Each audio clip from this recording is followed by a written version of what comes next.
다 같이 주님 앞에 찬양으로 나아지겠습니다. 찬양하시겠습니다. 받으시면 찬양할까요?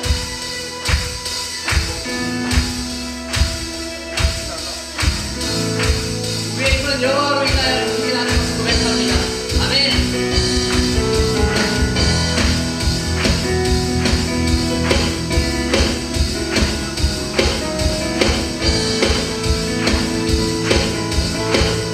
주 안에서 기뻐해 주 안에서 기뻐해 주님 주신 기쁨으로 기뻐하라 주 안에서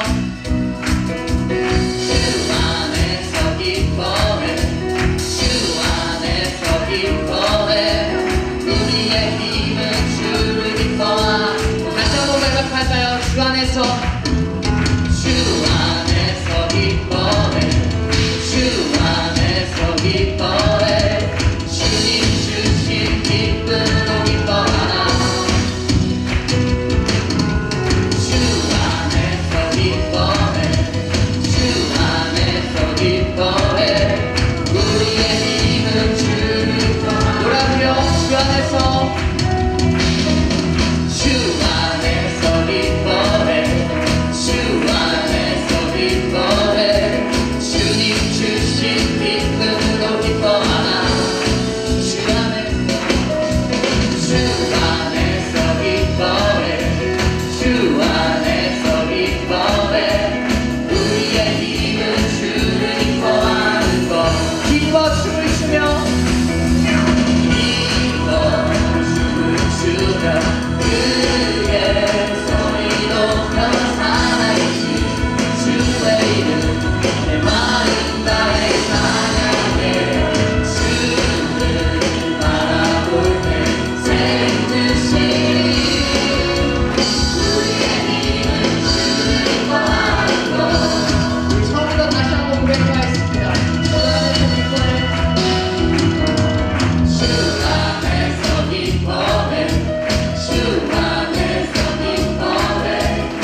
이 시간 좀 더 자유롭게 찬양했으면 좋겠습니다. 이 시간 걸치고 있는 외투를 벗어버리고 주님 앞에 정말 진정으로 찬양하는 하늘 공체 여러분들 되시 축원합니다. 아멘. 아멘.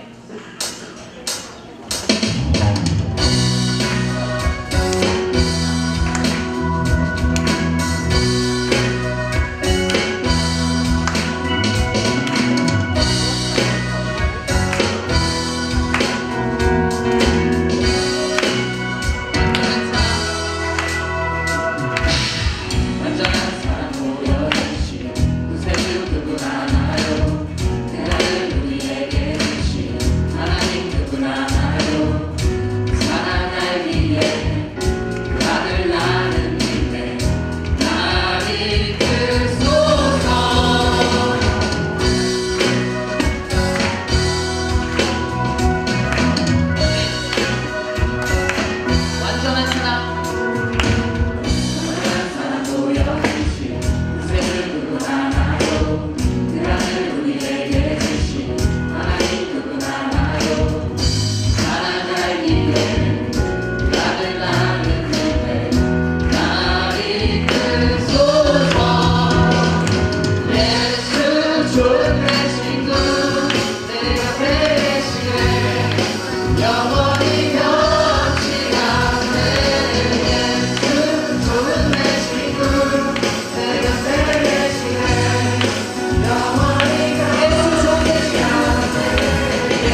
주님 안에서 모든 것이 가능하심을 믿습니까?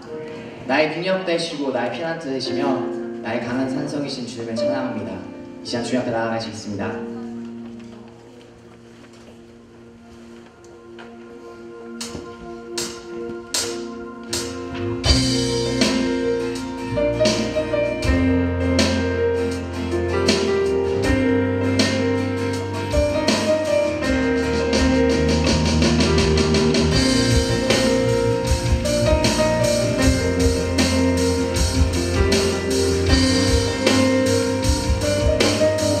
능력의 주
시간 되게 하려고 같이 기도하시면 하겠습니다. 기도하시겠습니다. 하나님의 주님만을 만나게 해주셔서 이 시간을 통하여 위대하신 주님만 선포하게 하시고 이 시간을 통하여 주님의 이름만이 이웃 가운데 임자하여 주셔서 오 주님 가운데 나아갑니다. 주님 통해 임자하여 주셔서 오 주님 주님께는 충만한 시간 되게 하여 주셔서 사람의 생각과 사람의 의지로 하는 것이 아닌 주님의 위대하신 가득한 시간 되시고 주께서 인도하여 주셔서 위대하신 주님의 시간을 받아주셔서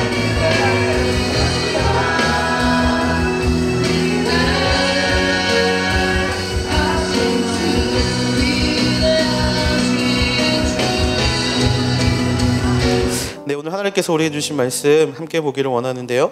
사도행전 13장 1절부터 3절까지의 말씀입니다. 사도행전 13장 1절부터 3절까지 말씀. 제가 한 절, 여러분이 한 절 교독하시고 마지막 3절 말씀은 함께 합독하도록 하겠습니다. 사도행전 13장 1절부터 3절까지 말씀입니다. 하나님의 말씀을 들으십시오. 안디옥 교회에는 예언자들과 교사들이 있었습니다. 그들은 바나바, 니게르라고 하는 시므온, 구레네 사람 루기오, 분봉왕 헤롯 안티파스와 어릴 때부터 함께 자란 마나엔, 그리고 사울이었습니다. 그들이 주께 예배드리며 금식하고 있을 때 성령께서 그들에게 너희는 바나바와 사울을 따로 세워 내가 그들에게 맡긴 일을 하게 하라라고 말씀하셨습니다. 함께 보겠습니다. 그래서 그들은 금식하며 기도한 후 바나바와 사울에게 손을 얹고 그들을 보냈습니다. 아멘. 제가 잠시 기도하고 오늘 말씀 함께 나누도록 하겠습니다. 사랑이 많으신 아버지 하나님, 새해를 맞이하여 우리의 마음 가운데 다시 한번 하나님의 그 복음의 부르심 앞에 달려가고자 결단하는 시간들이 되게 하여 주시옵소서. 아버지, 특별히 이 시간 말하는 자의 입술과 듣는 자의 마음을 주관하여 주시고 하나님의 임재를 깊이 경험할 수 있는 시간들이 되게 하여 주시옵소서. 감사드리며 사랑이 많으신 예수님의 이름으로 기도했습니다. 아멘. 말씀을 나누기 전에 혹시 제 코에 이물질이 묻었나 싶으신 분들이 있을 것 같아가지고 제가 그 새벽기도 기간이라 잠을 좀 많이 못 잤더니 코에 여드름이 나가지고 제가 지금 굉장히 거슬리는데 혹시 시험에 들지 않기를 바랍니다. 제 얼굴을 보지 마시고 그 말씀에 집중하는 시간 됐으면 좋겠고요. 제가 처음에 온누리 교회 사역을 할 때 제 안에는 굉장한 기대감이 있었습니다. 왠지 큰 교회에서 사역을 한다라는 게 어떤 걸까라는 기대감은 아니었고요. 이 온누리 교회를 제가 알기로 하영조 목사님께서 선교를 위해 세우신 교회, 사도행전의 비전을 위해서 세우신 교회라고 듣고 있었기 때문에 정말 그 어떤 교회보다 많은 선교사들을 파송하고 그 어떤 교회보다 선교사를 위한 교회라고 제가 알고 있었기 때문에 과연 그런 교회의 모습은 어떤 모습일까라는 기대감이 제 안에 굉장히 많았습니다. 나이 30살이 되기 전까지 그 국내 아웃리치 빼고는 단기 선교나 어떤 해외 아웃리치 같은 것을 한 번도 가보지 못한 저였기 때문에 그 기대감이 정말 상상을 초월할 정도였어요. 제가 처음 아웃리치라는 이름으로 단기 선교에 가게 된 곳은 바로 캄보디아였습니다. 캄보디아. 그곳에서 개인적으로 굉장히 존경하고 또 지금도 많은 영향을 받고 있는 한 선교사님을 만났습니다. 근데 그 선교사님은요, 그곳에서 교회 개척 사역을 하고 계셨어요.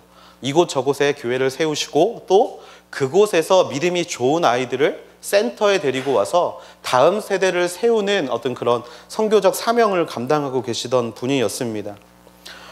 근데 그 목사님이 사역하시는 모습을 보면서 정말 그 사역의 디테일이나 또 어떤 사역의 스케일이나 또 사역을 진행해가는 그런 방법들을 바라보면서 정말 이런 분들이 선교를 나와야 되는구나 라고 생각을 했었어요. 정말 그분들이 또 그 목사님이 그 어린 지체들을 섬기는 모습들을 보면서 참 이분은 이 섬김의 은사까지 있구나라고 감동을 받았던 기억이 있습니다. 또 제가 방문하게 된 나라 중에 네팔이라는 나라가 있어요. 네팔은 제가 2번을 다녀왔는데 거기서 한 여자 선교사님을 만났습니다. 이 선교사님은 아직 결혼을 하지 않으셨는데 저보다 10살 정도가 많은 선교사님이셨어요. 이 선교사님은 수도 카트만두에서 활동하시는 분은 아니고 인도 국경 지역에 있는 한 지역에서 활동을 하시던 분이었는데 이분이 주로 사역하시는 분들은 여자, 그 이제 네팔이라는 나라가 그 여자가 굉장히 소외받는 나라거든요. 그래서 여자를 위한 사역을 많이 하셨고, 또 HIV, 우리가 잘 알고 있는 그 에이즈라는 보균자를 HIV라고 하는데, 그 HIV 관련 아동들에 대한 사역을 하고 계시던 분이셨어요. 그리고 행복의 집이라는 것을 이렇게 만드셔서 이제 그곳에 아이들을 모아서 아이들을 가르치시고 교육하시고 또 복음을 그 아이들에게 전하는 일을 하시던 선교사님이셨습니다. 이 선교사님을 보면서 또 이런 생각을 했었습니다. 아, 정말 이 선교사님은 정말 사랑이 너무 넘치셔서 아, 정말 이렇게 사랑의 능력이 탁월한 분들이 선교를 나오는구나 라는 것을 깨달을 수 있었던 시간이었죠. 그리고 이 선교사님하고 이야기를 하다 보면 결혼이라는 가치를 이제 포기하셨다라는 이야기를 제가 몇 번 듣고 나니까 아, 그래, 선교라는 것은 내가 중요하게 여기는 가치를 포기하는 자만이 할 수 있는 하나님의 굉장히 고결하고 귀한 사역이구나 라고 생각을 했었습니다.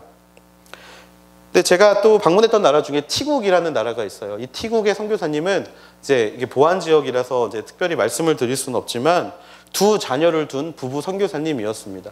그런데 제가 만난 선교사님들 중에 가장 제가 임팩트 있고 충격 있게 많았던 선교사님이 바로 이 티국에 있었던 부부 선교사님이세요.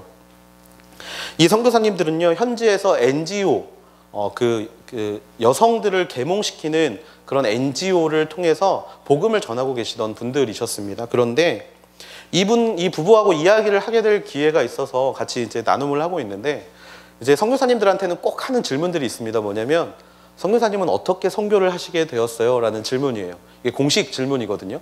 그런데 그 부부 선교사님이 저를 보면서 웃으면서 그렇게 이야기를 하시더라고요.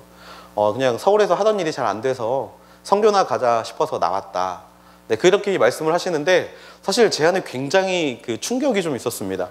선교라는 건 뭐랄까, 정말 하나님의 고결하고 순결한 사명을 받은 자들이 나와서 그 사역을 감당하는 거라고 생각하고 있었는데, 아니, 사업이 망해서 왔다니. 그런데 이 선교사님들의 말이 더 가관이었던 게 여기 와보니까 서울보다 더 큰 집도 있고, 여기 와보니까 서울에서 타던 것과는 비교할 수 없는 또 그런 좋은 차를 탈 수 있어서 너무 행복하다라는 이야기를 하시는 거예요. 근데 말을 할수록 왠지 제가 막 이렇게 때가 묻는 느낌이 막 들기 시작하는 거예요.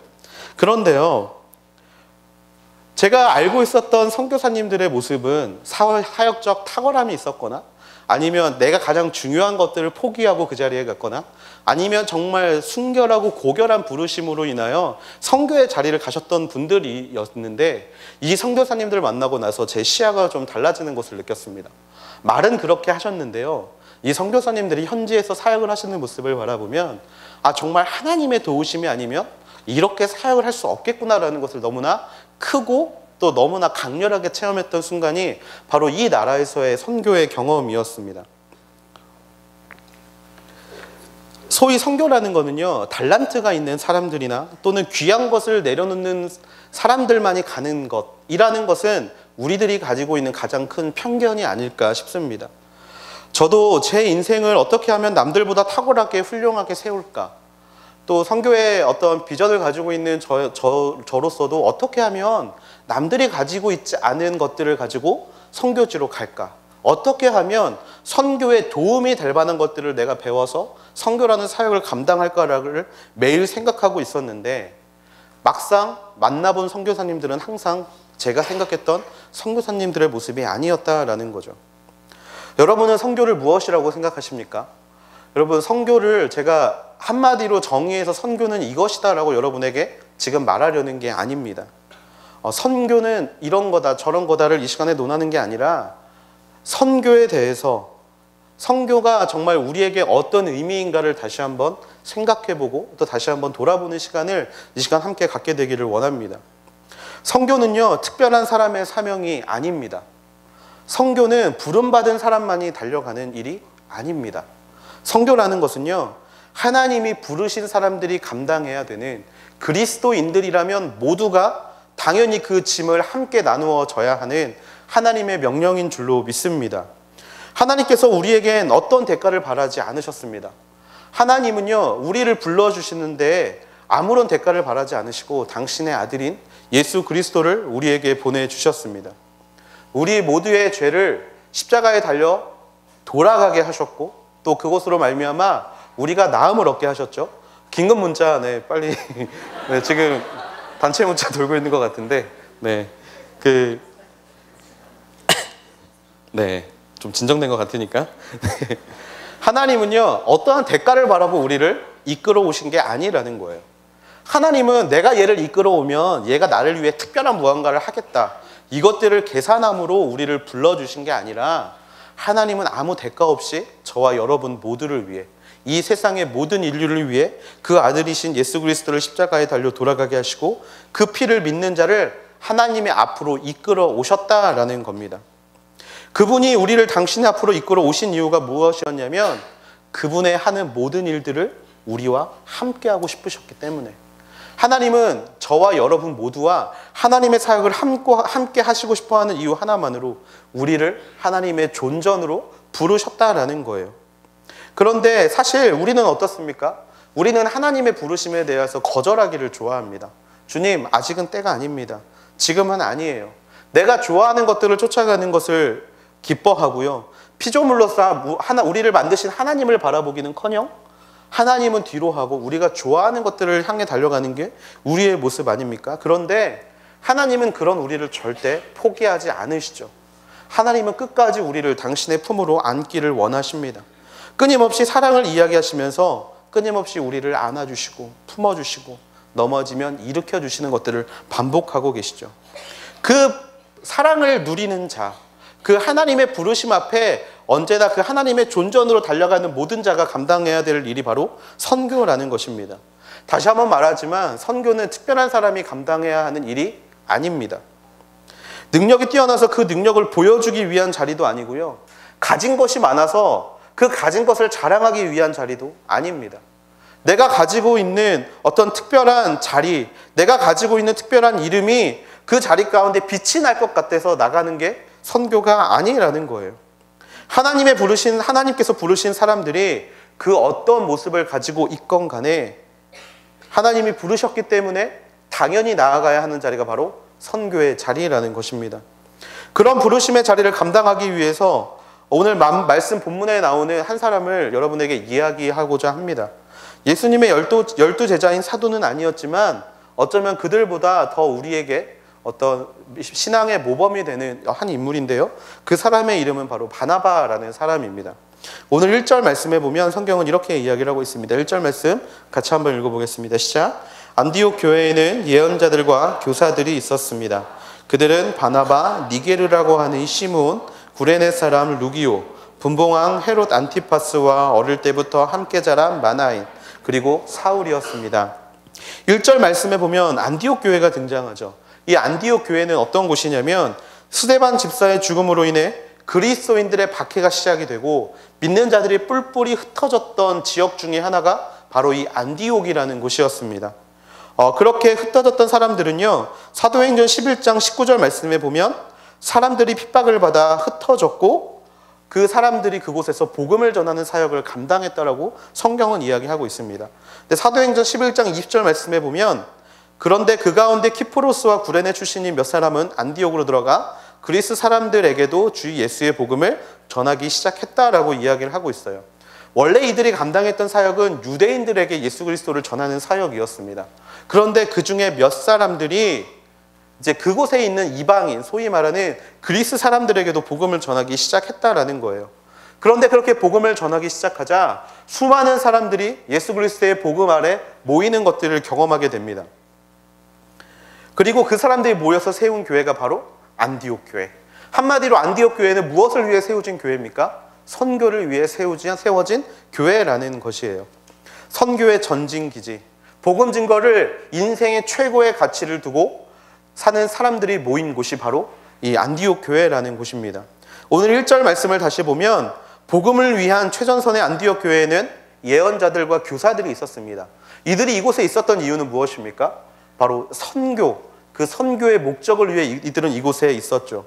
그런데 그 사람들의 이름을 보면요, 바나바, 그리고 니게르라고 하는 시므온, 구레네 사람 루기오, 분봉왕 헤롯 안티파스와 어릴 때부터 함께 자란 마나인, 사울이라는 사람들이 그곳에서 예언자와 교사의 역할을 감당하고 있었습니다.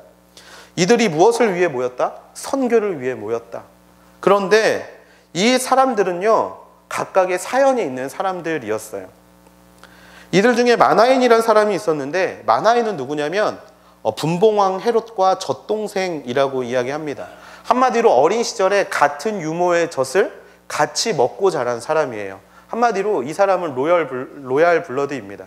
왕족. 다른 말로 이야기를 하면 정말 최상층에 있는 사람. 한마디로 그 사람이 무엇을 위해 불림을 받았다? 선교를 위해 불림을 받았다라는 거예요.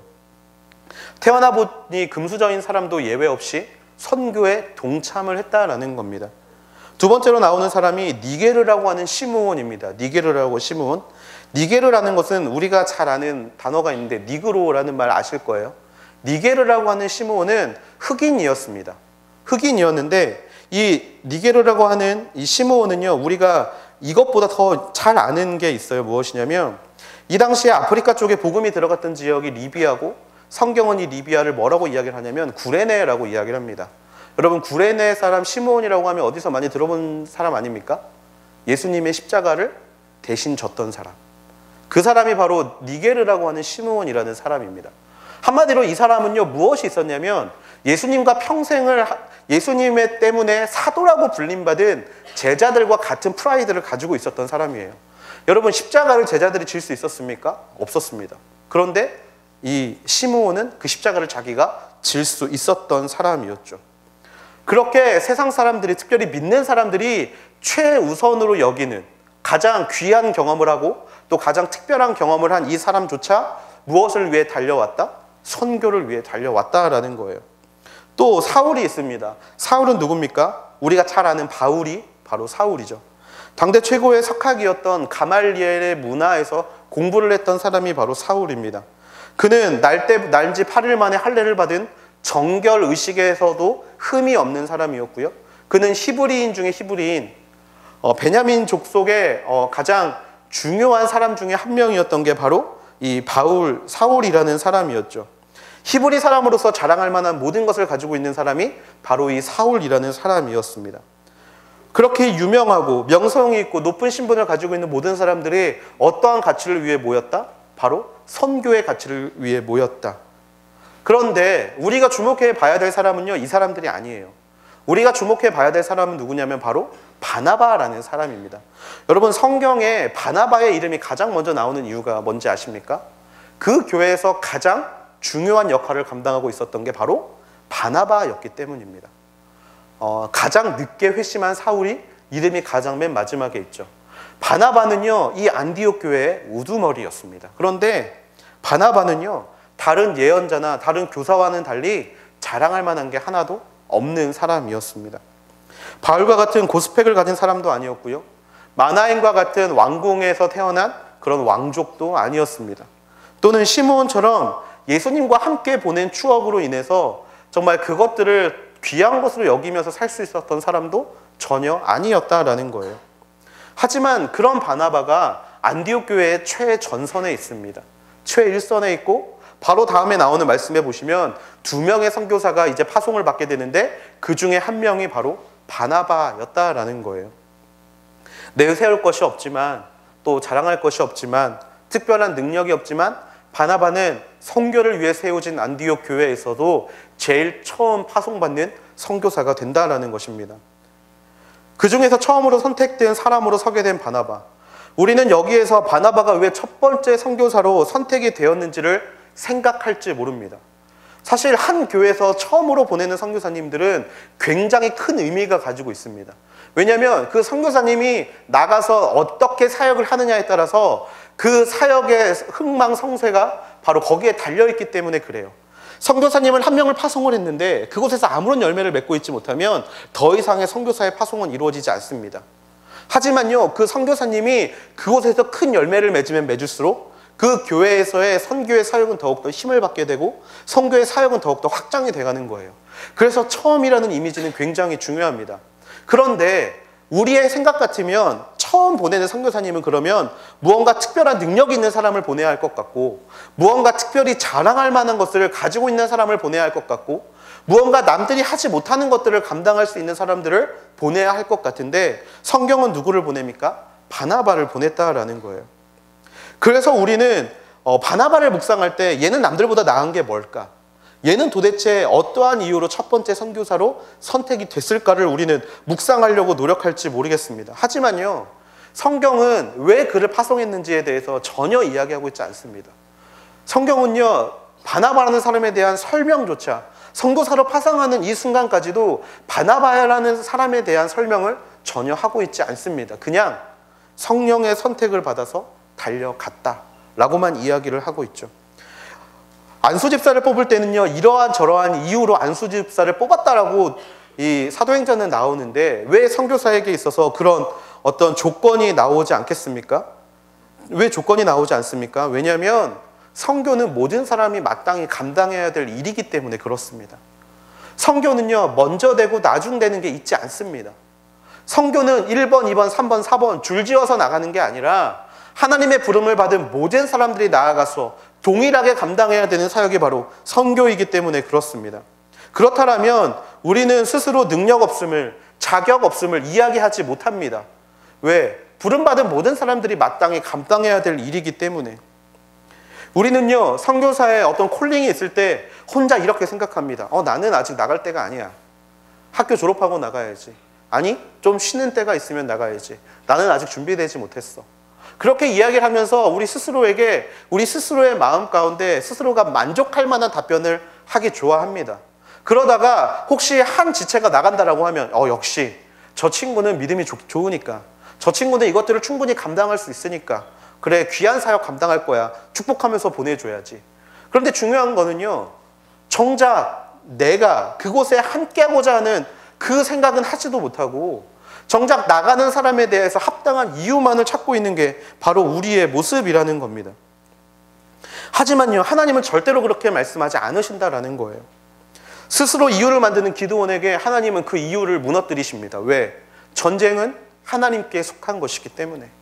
하나님이 모세를 처음 부르실 때 모세도 수많은 이야기로 하나님 앞에 이야기했어요. 저는 입이 아둔합니다. 저는 이것들을 감당하지 못합니다. 그랬더니 하나님이 어떻게 하셨습니까?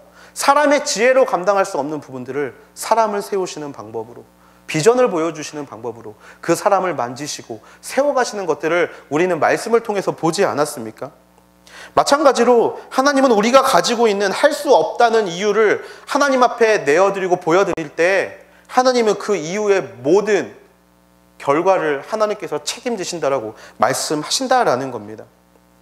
그리고 우리가 선교의 부름 앞에, 복음의 앞에 우리가 달려갈 수 있도록 하나님이 모든 상황과 모든 여건과 모든 마음을 바꿔 가신다라는 것입니다.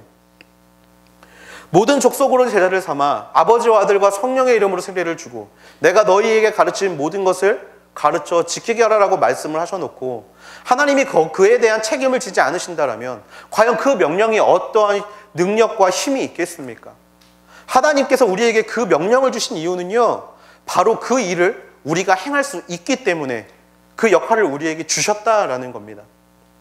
오늘 말씀을 준비하면서 제가 그 찬양을 좀 찾아보고 싶어서 인터넷을 검색을 하다가 한 사진을 보게 됐습니다. 이 사진에 누가 나오냐면요, 제 신학교 1학년 때 동기가 그 사진의 주인공이었어요. 근데 이 친구가 뭘 하고 있었냐면 그 동남아 지역이었던 것 같은데 그 사람들을 앉혀놓고 기타 치는 모습이 그 사진에 담겨져 있더라고요. 그래서 뭘까 하고 이제 그 안에 들어가 봤어요. 근데 이 친구에 대해서 제가 알고 있었던 게 뭐였냐면 이 친구는 하나님을 그렇게 열심히 믿지 않은 친구였어요. 너 신학교에 왜 왔니? 라고 물어봤을 때 형, 나는 하나님이 살아계신지 궁금해서 와봤어 라고 대답하던 친구였거든요. 그런데 이 친구가 1학년을 마치고 이제 학교를 자퇴를 했어요. 그래서 이 친구가 어떻게 살아가고 있나라고 생각만 했지 한 번도 보지 못한 친구가 거기에서 기타를 들고 무언가 이 동남아 아이들과 찬양, 노래를 하는 듯한 모습인데 이건 100% 선교거든요. 이게 빼도 박도 못해요. 이게 기타 치고 그러고 있는 거는 100% 선교예요. 아니, 하나님의 존재를 이렇게 알지 못한다라는 친구가 왜 그러고 있지라고 해서 좀 그 기사를 읽어봤는데 학교 1학년 신학을 자퇴하고 이 친구가 했던 게 50만 원을 가지고 예루살렘까지 가보자. 그래서 자전거 하나 들고 그 중국으로 배를 타고 가서 거기서부터 예루살렘까지 자전거를 타고 50만 원을 가지고 여행을 했다라는 거예요. 그러면서 이렇게 이야기를 했다고 합니다. 하나님, 난 당신이 믿어지지 않습니다. 그런데 제가 이 기간 동안 예루살렘에 가는 기간 동안 제가 항상 말씀을 한번 들어보겠다. 그리고 내가 50만 원만 가지고 어떤 돈을 버는 행위를 하지 않고 한번 당신이 살아계시더라면 나에게 어떻게 역사하시는지를 내가 바라보면서 달려가겠다 라고 이렇게 기도를 하고 그 길을 걸어갔다라고 해요. 제가 그 친구를 보면서 제가 그 이제 아티클을 보면서 되게 놀랐던 게 바로 그거였습니다. 하나님이 그 친구를 선교사로 부르셨다라는 이야기는 한 번도 제가 들은 적이 없어요. 그런데 그 친구가 지금은 선교 동원가로 살고 있더라고요. 말씀을 준비하면서 그 친구를 제게 보여주신 하나님의 그 감동이 제가 굉장히 컸습니다. 여러분, 그게 남의 일이 돼서는 안 된다라는 거예요. 그게 그 친구의 일이 돼서는 안 됩니다. 그 일은요, 저와 여러분의 인생 가운데서도 동일하게 일어나야 하는 일인 줄로 믿습니다. 부름을 받았기 때문에 나가는 게 아니라 하나님께 우리의 인생을 맡겨드리겠다고 결단했기 때문에 나가는 것, 그게 바로 선교의 자리라는 거예요. 하나님께서 부르셨기 때문에 당연히 나가야 하는 것, 하나님이 우리를 죄의 구렁텅이에서 구하셨기 때문에 당연히 나가야 하는 것, 그것이 바로 선교라는 것입니다. 주님의 부르심에 우리가 응답해서 그 자리에 서는 것, 그것이 선교이지 특별한 것을 받았기 때문에 그 값을 하려고 달려가는 것이 성경이 아니라는 거예요. 부족함은요, 하나님이 채워주십니다. 능력이 없는 건 하나님이 채워주세요. 재정이 부족합니까? 하나님이 채워주십니다. 달려갈 용기가 부족합니까? 하나님이 채워주세요. 군대의 문제가 우리 발목을 잡습니까? 하나님이 채워주십니다. 부모님이 반대하십니까? 하나님이 그 마음을 바꿔주실 줄로 믿습니다. 수많은 이유가 우리의 발목을 붙잡고 있다 할지라도 하나님 앞에 결단하고 그 자리 가운데 달려갈 때 하나님께서 그 선교의 자리를 우리의 모두에게 허락하시는 것이라는 겁니다. 사실 우리의 마음이요, 굉장히 상처받은 마음입니다. 왜냐하면 나도 특별해지고 싶거든요. 나도 저들처럼 남들이 가지고 있지 않은 것 가지고 싶거든요. 왠지 선교 갔다 온 사람들이 간증하는 거 보면 왠지 되게 부러울 때가 많습니다. 저는 최성민 목사님이 브라질 간증하는 거 너무 부럽습니다. 간증이 너무 많아요. 근데 저는 하지를 못해요. 왜? 가보지를 못해서. 근데 그분이 가지고 있는 달란트가 너무 뛰어나잖아요. 가끔 그걸 보면 그래, 선교는 저런 사람들이 하는 거지라고 생각을 할 때가 많이 있습니다. 저조차도 그래요. 그런데 사실 우리의 마음은 다 상처받은 사람들이에요. 나는 능력이 안 돼. 자격이 안 돼. 조건이 안 돼. 사실 여기에 앉아있는 누가 하나님의 말씀에 거역하고 싶습니까? 사실 여러분이 이 자리에 앉아있는 이유가 하나님께 순종하는 마음으로 나와 있지 않습니까? 그 사람 어느 누구가 하나님께서 가라고 하는데 못 가겠다라고 이야기를 하고 하나님께서 감당하라고 하는데 하지 않겠다고 발버둥 치겠습니까? 그런데 우리 마음에 너무나 상처가 많은 거예요. 하고 싶은데 왠지 내가 능력이 없는 것 같고, 하고 싶은데 왠지 내 성격으로 잘 감당하지 못할 것 같고, 왠지 하고는 싶은데 이거 괜히 잘못 들어가다가 정말 내 일평생 붙잡힐 것 같고, 막 이런 마음들이 우리 마음에 있다 보니까 그 상처 때문에 사실 하나님의 부르심 앞에 잘 나가지 못할 때가 너무나 많습니다. 하지만요, 하나님은요, 바나바라는 인물을 통해서 그런 우리의 마음을 만지시고 위로하신다라는 거예요. 너희도 할 수 있어. 특별한 게 없다고 할지라도 내가 그곳에서 처음으로 파송받는 선교사로 내가 너를 세워줄 수 있어. 네가 하는 모든 사역에 가지고 있는 능력이 부족하다고 하더라도 내가 그 마음을 채워주고 네가 하고 있는 모든 일들을 채워줄 수 있어 라고 하나님은 바나바라는 한 인물을 통하여서 우리를 위로하고 권면해주고 계시다라는 겁니다. 그 부르심에 응답하는 저 여러분이 되기를 주님의 이름으로 축원합니다. 내 마음의 아픔을 회피의 도구로 삼지 마십시오. 나 스스로 납득하는 그런 회피의 기술을 먼저 배우는 그런 백성들이 되지 마십시오.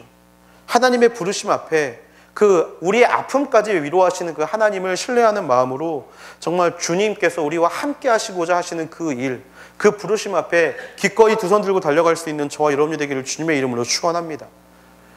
바나바라는 인물이 처음 등장한 것은 사도행전 4장입니다. 사도행전 4장 36절에서 37절에 보면 키프로스 출신인 요셉이라는 레위 사람이 있었습니다. 사도들은 그를 바나바라고도 불렀는데 바나바는 위로의 아들이라는 뜻입니다. 그 사람이 자기의 밭을 팔아서 그 돈을 사도들의 발 앞에 갖다 놓았습니다 라고 성경은 이야기하고 있습니다. 바나바의 본명은요, 요셉이에요. 요셉. 바나바가 본명이 아니라 요셉이 바나바입니다. 한마디로 바나바라는 것은 별명이었죠. 어떤 별명이냐면 위로의 아들이라는 별명입니다. 성경에서 어떤 사람을 별명으로 부른다는 것은 그 부분에 굉장히 탁월함을 가지고 있을 때 성경은 그 사람을 별명으로 부를 때가 많습니다. 한마디로 바나바는요, 사람을 위로하는데 최고의 달란트를 가지고 있었던 사람이라는 거예요. 예수님의 제자들조차 그 부분을 인정했다라는 겁니다. 많은 사람들을 위로하고 돌보는 위로의 아들 바나바. 이 바나바가 성경에서 제일 먼저 한 일이 있습니다. 그것이 무엇이냐면 바로 자기의 밭을 팔아서 그 돈으로 사도들의 발 앞에 갖다 놓은 일이에요. 오순절 마가의 다락방에서 성령이 임하고 믿는 사람들이 모두 한 마음 한 뜻으로 복음을 위해 결단하고 세상을 향해 달려갑니다. 그런데 사람이 세상을 감당하기 위해서는 필요한 게 있어요. 그게 뭐냐면 바로 돈이라는 겁니다. 이 모임이 커지면 커질수록 들어가는 돈이 많아지기 시작합니다. 왜냐하면 복음 전하는 것을 주 일로 삼았기 때문에 먹고 살 만한 노동을 할 수 있는 시간이 없었죠. 초대 교회에도 이 문제에서 벗어날 수 없었습니다. 그러자 어떤 일이 벌어졌냐면 수많은 사람들이 자기가 가지고 있는 땅을 팔고 밭을 팔고 또 집을 팔아서 그 모임에 헌금을 하기 시작했습니다. 그렇게 그런 삶을 살다 보니까 그들 가운데 부족함이 없고 또 모두가 동일하게 나누면서 하나님의 진정한 공동체가 그 가운데 이루어지게 되었죠. 바나바도 그런 사람들 중에 한 명이었어요. 자기가 가지고 있는 밭을 팔아서 기꺼이 교회에 헌금을 했습니다. 바나바가 판 땅값이 얼마인지 성경에서는 정확히 나와 있지 않습니다. 그런데 하나 확신하는 것은요, 그 금액이 우리가 생각하는 막 정말 엄청난 금액이었나, 그거는 아니었을 거라는 겁니다. 왜냐하면 그 뒤에 나오는 이야기가 아나니아와 삽비라의 이야기인데요, 바나바의 행동에 자극을 받고 아나니아와 삽비라가 자기의 땅을 팔아서 헌금을 합니다. 그런데 얼마를 하냐면 절반을 떼고 절반만을 해요. 왜냐하면 바나바는 이 정도를 했는데 사람들이 정말 저 사람은 탁월해, 훌륭해 라고 이야기를 했는데 자기네가 판 집과 땅의 값이 그것보다 훨씬 많았던 거예요. 그러니까 절반만을 내도 어떻게 보면 바나바보다 더 많은 것을 바쳤기 때문에 이 아나니아와 삽비라가 절반만을 내는 거거든요. 그런데 절반 정도 내도 바나바가 받은 영광보다 더 칭찬을 얻을 줄 알고 이 아나니아와 삽비라가 절반을 냅니다. 어찌됐든 바나바는요, 자기가 가진 것을 공동체의 어떤 모임을 위해서 기꺼이 드릴 수 있는 사람이었어요. 저는요, 하나님이 쓰시는 사람, 특별히 하나님이 선교사로서 사용하시는 사람이 가져야 될 마음은요, 바로 이 바나바와 같은 마음이라고 생각합니다. 결단을 하셨다면 그 마음이 위로의 아들이 되기를 위해 기도하기를 주님의 이름으로 축원합니다. 위로라는 것은 무엇입니까? 부족한 것을 채워주는 게 위로입니다. 바나바가 했던 위로의 활동은요, 어떤 금전적인 부분에서 부족한 사람들에게 그것을 채워주는 것이었어요. 여러분, 위로는요, 부족한 것을 채워줘야 위로가 됩니다. 예를 들면 그들에게 필요한 것을 채워주는 게 위로가 되는데, 배고픈 사람이 있다라고 생각해 보세요. 그 사람을 불러다 놓고 야, 이렇게 배고프면 안 돼. 이렇게 배고프면 나중에 죽어. 그러니까 빨리 가서 지금 일해 라고 말하는 거는요, 그 사람에게 아무런 도움이 되지 않습니다. 배고픈 사람에게 뭐가 위로가 됩니까? 밥을 사주는 게 위로가 되는 거예요. 여러분, 상을 당한 사람에게는요, 백날 옆에서 기도할게 라는 말 위로가 되지 않습니다. 그 상 중에 있는 사람을 찾아가서 끌어안아주고 같이 울어주고 또 그곳에 얼굴을 보이면서 그 슬픔에 동참하는 게 그 사람을 위한 진정한 위로의 방식이라는 거예요. 사실 하나님의 사역을 감당하는 데 있어서 여러 가지 의문이 들 때가 많습니다. 왜 하나님의 사역을 하는데, 하나님이 보내셨는데, 하나님이 감당하게 하셨는데 왜 이렇게 부족한 게 많은가? 지금 교회에서도 선교 작정 헌금을 걷고 있죠. 아니, 하나님이 보내셨으면 당연히 하나님이 책임져 줘야 되는 거 아닙니까? 그런 생각들 여러분 하지 않으십니까? 하나님은요, 그 위로를 누가 하기를 원하시냐면 우리가 하기를 원하신다라는 거예요. 바나바가 판 그 금액이 사실 아나니아와 삽비라 한 명이 판 금액보다 미치지 못합니다. 하지만 바나바는 그것을 기쁘게 드렸습니다. 왜? 그것이 하나님의 사역에 있어서 그것이 필요한 누군가에게 위로가 되기 때문에. 마찬가지로 하나님은요, 사람이 그 일을 동참하기 원하신다라는 거예요. 하나님은요, 이 자리에 앉아있는 사람이 선교의 최전선에 가서 정말 주님의 부르심 앞에 달려가서 하나님의 사역을 감당하기를 원하십니다. 그리고 동시에 그 사람들을 위한, 또 그 사람들의 필요를 채워주기 위한, 그 사람들의 마음의 어려움과 아픔의 상처까지도 같이 감당하고 돌봐주기를 원하신다라는 거예요. 하나님의 사역을 하는 데 있어서, 그 사역을 이뤄감에 있어서 가장 아름다운 것은 바로 공동체가 그 사역을 위해 함께 달려가는 것, 그것이 바로 하나님이 사용하시는 가장 아름다운 방법이라는 겁니다. 하나님은 우리가 당신의 일에 동참하기를 원하십니다. 부름의 자리에 서기를 원하시고요. 또한 바나바가 되기를 원하십니다. 그 부르심의 자리 가운데 달려가지 못한다고 하면, 그렇다면 내가 그들을 위로할 수 있는 사람이 되고 내가 그들을 섬길 수 있는 사람이 되기를 하나님이 원하신다라는 거예요. 하나님을 믿는 사람이라면 공동체에서 서로를 위로해야 합니다. 서로의 부족함을 채워주고 내가 하지 못하는 부분들을 도움을 받았다라면 또 내가 감당하지 못하는 부분을 내가 섬길 수 있도록 그렇게 서로 나누며 교제하며 서로 채워가며 달려가는 것, 그것이 바로 하나님이 바나바를 통해 말씀하시는 진정한 공동체의 모습이라는 거죠.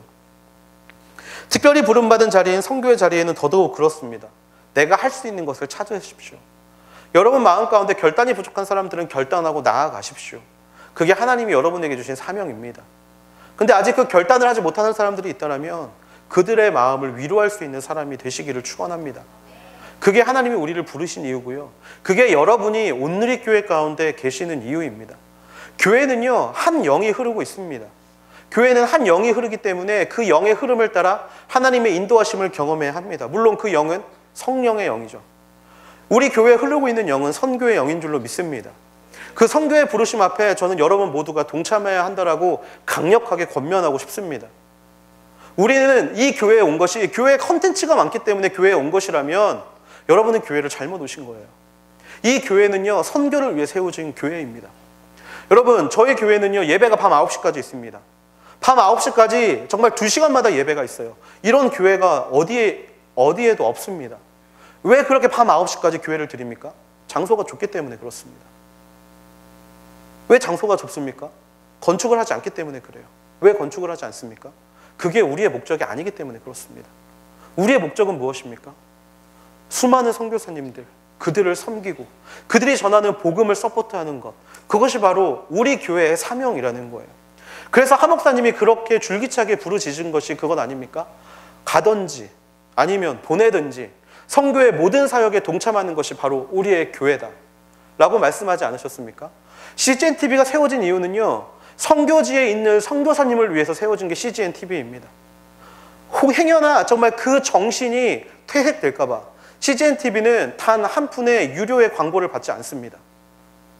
선교의 정신이 퇴색될까 봐. 두란노 서원이 왜 세워졌습니까? 선교하기 위해서, 복음을 전하기 위해서, 복음을 듣고자 하는 자에게 문서 선교를 하기 위해서 세워진 것이 바로 두란노 아닙니까? 모든 것이 초점이 맞춰진 교회가 바로 우리 온누리 교회라는 겁니다. 여러분, 그 교회에서 여러분이 하나님을 만나고 계시다면 그 하나님은 여러분에게 액치 29의 비전을 반드시 보여주실 겁니다. 나가든지 보내든지 선교의 사역에 동참할 수 있는 하나님의 자녀, 그 부름 앞에 언제나 순복하며 달려갈 수 있는 하나님의 자녀, 하나님께서는 그런 자녀가 이 온누리 교회를 통하여 나오기를 원하신다라는 것이죠. 여러분, 선교의 사명은요, 무언가 사람을 세워서 보내는 목적에 있지 않습니다. 그 사람이 온전히 섰을 때 그 사람으로 말미암아 전해지는 하나님의 복음을 통하여 아직 복음이 들어가지 않는 모든 땅 가운데 하나님의 말씀이 아름답게 선포되는 그날을 기대하며 달려가는 것이 바로 선교의 사명, 그리고 그 선교의 사명에 달려가야 하는 것이 바로 저와 여러분의 사명이 되어야 하는 줄로 믿습니다. 그 선교의 부르심 앞에 응답하게 되는 여러분이 되기를 주님의 이름으로 축원합니다. 우리가 먼저 달려갈 때 세상이 반응하게 됩니다. 그래, 저 교회, 온누리 교회, 선교를 위해 세워진 교회지. 근데 들어와 보니까 정말 수많은 선교사님들이 선교에 목숨 걸고 달려가는 교회. 그래, 저런 교회에 생명이 있구나. 저 교회에 생명이 있구나. 그런 것들을 믿지 않는 자가 바라보지 않습니까? 아니, 하용조 목사님은, 이재원 목사님은 그렇게 끊임없이 선교를 이야기하시는데 왜 너희 교회는 그렇게 선교하려고 하지 않아? 라고 이야기를 듣는다라면 그것만큼 하나님이 슬퍼하시는 일이 어디에 있겠습니까? 여건이 되지 않으십니까? 보내시는 선교사로 동참하십시오. 기도하는 선교사로 동참하십시오. 재능을 드리는 선교사로 동참하십시오. 좀 여러분이 결단하는 마음이 필요하십니까? 결단하고 달려가십시오. 그 모든 것들을 통하여서 하나님이 이 땅끝까지 정말 사도행전의 비전을 오늘 이 시대 가운데 우리의 눈에 반드시 보여주실 줄로 믿습니다. 그 선교의 부르심을 그냥 흘려보내지 않는 저와 여러분이 되기를 기도합니다. 들으십시오. 마음에 선교의 씨앗을 뿌리십시오. 그럴 때 우리를 통하여 하나님의 역사하심이 반드시 보여줄 줄로 믿습니다. 줄 수 있는 다양한 것으로 하나님을 섬길 수 있는 여러분이 되기를 기도합니다. 내 이야기가 아니라 여기며 강 건너 불구경하는 인생들이 아니라 나를 부르시는 그 부르심 앞에 내가 헌신하고 결단해야겠다 라는 그 마음을 품으며 달려갈 수 있는 저와 여러분이 되기를 주님의 이름으로 축원합니다. 선교의 부르심, 나를 향한 부르심임을 언제나 기억할 수 있는 저와 여러분이 되기를 기도합니다. 우리 시간에 같이 기도하기를 원하는데요.